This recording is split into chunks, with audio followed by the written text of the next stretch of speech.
Yeah, I just wanted to go live for a second. I see a lot of issues, problems with the Bernie Sanders movement and reparations and stuff like that. So basically, um,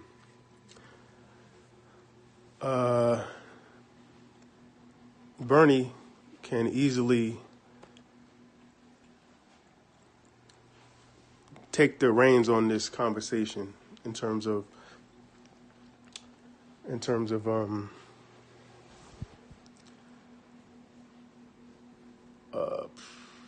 doing the right thing. Like basically, if all the other candidates want to, fake support reparations and whatnot, he can actually support it. So when he goes on mainstream media, The View, whatnot, they ask, "What about reparations?" He says, "Well, actually, yeah, I do support reparations.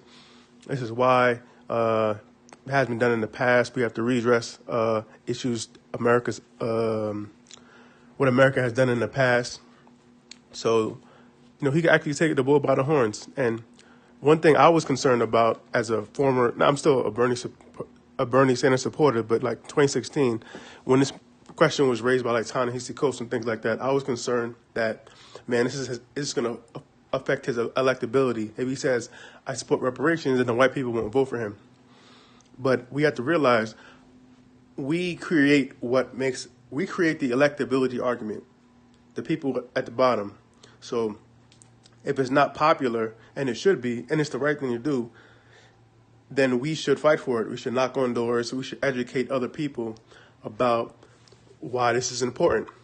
Let's say he wants Medicare for all, free college, $15 minimum wage, and the wars. And if he supports those things, and then he also supports reparations, and then that causes you not to want to vote for him, that's a major problem.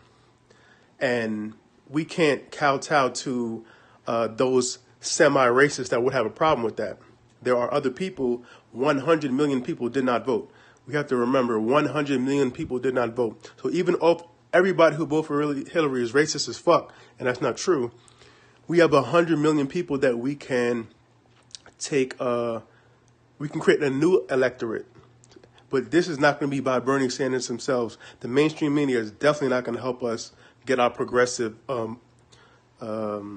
vision out there. So therefore, we have to build our own electorate. We can't worry about the racists that will have a problem with black people getting reparations. If that's what we're worried about, if we're worried about the mainstream media, forget it. They're never gonna be on our side.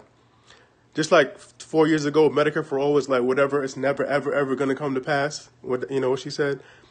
Just like reparations, same thing. We have to do the groundwork. We have to knock on doors. We have to talk to people and tell them about everybody, all of Bernie Sanders' campaign and his platform. And if somebody says, "Oh, what about reparations? I'm not sure about that, blah, blah, blah," we could break it down to them. That's why we have to be educated as activists, people who are pushing for change. We have to be educated on why it's important that black people receive reparations and why indigenous people need to be, uplifted more and focused on more. And trans people, everybody, basically. If you're a leftist, you're a true leftist. Palestinian people, wherever there's injustice in the world, people in the Congo, whatever it is injustice in the world, that's what we should be fighting for. We shouldn't be waiting for Bernie Sanders to come on board or something's too divisive for a campaign. Nothing is too divisive. We have to do the work. That's the problem. That's the problem that I had when Ta-Nehisi Coates was saying reparations. I was like, why are you not attacking Hillary? Like, where's her Marcus Garvey? Like, I didn't know she was lit on race and reparations, and obviously she's not. But we can't be focused on her. We have a candidate, or we need to run, but we have a candidate that is supposedly leftist and about that life and about that action. So he should be about abolish ICE. He should be about reparations and not worry about making white people feel uncomfortable. Because, like I said, 100 million people did not vote. That's 100 million people that we need to tap into. And we don't even need that many people. But just if it came to that, we have to do the work. It's not going to be Bernie Sanders. That's my issue. So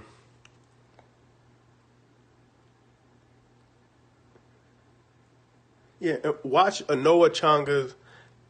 There's a podcast called Citations Needed with a Noah Chonga. Everybody should go watch that. It's about electability and how it's all a fraud. It's a scam. Don't ever think about electability when thinking about candidates. All right, cool.